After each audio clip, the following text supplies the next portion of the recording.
I haven't seen him in a few weeks. I need him to return my PlayStation controller he borrowed. Can you tell him that? I felt sick again.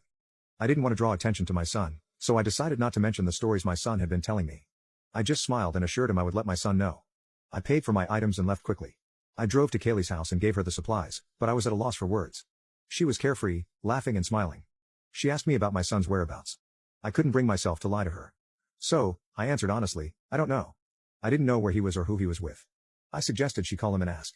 She thanked me, and I left her house. Later that night, around 8 p.m., my son finally arrived home. I didn't say much to him, just asked if he had a good time. He replied positively and retreated to his room.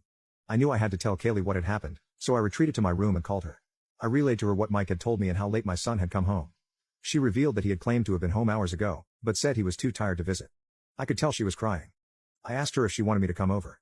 I went to her house, and we talked about everything. She confessed she didn't want anything more to do with my son and planned to break up with him immediately.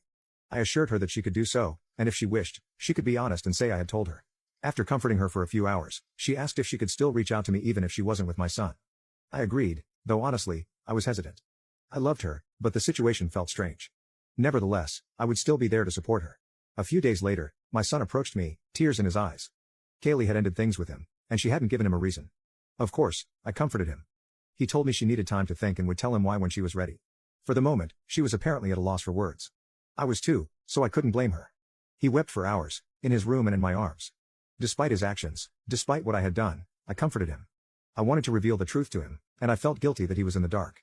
I couldn't bear to see my son like this. I had to tell him. Honey, we need to talk about it. About what? He asked. Me and Kaylee know what you've been doing. I caught on, and I told her. My son froze. His eyes were wide open in fear. He looked down, and then he looked back at me. He bawled his eyes out. I'm so sorry. I'm sorry. I didn't mean to do this to her. I didn't mean to do this to you. I took a deep breath. Tears were welling up in my eyes as he hugged me. You need to come forward and tell her, honey. Speak to her. Be honest. He wiped his eyes and nose. Mom, coming out as a furry isn't that easy. That was not what I was expecting to hear. You're a what? His eyes grew wide.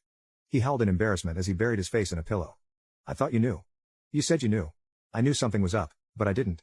My voice trailed off. He ran to the other room in embarrassment. As I saw him leaving, I noticed he was wearing a gray tail. It looked like some sort of wolf tail. There was no clip for it to be attached.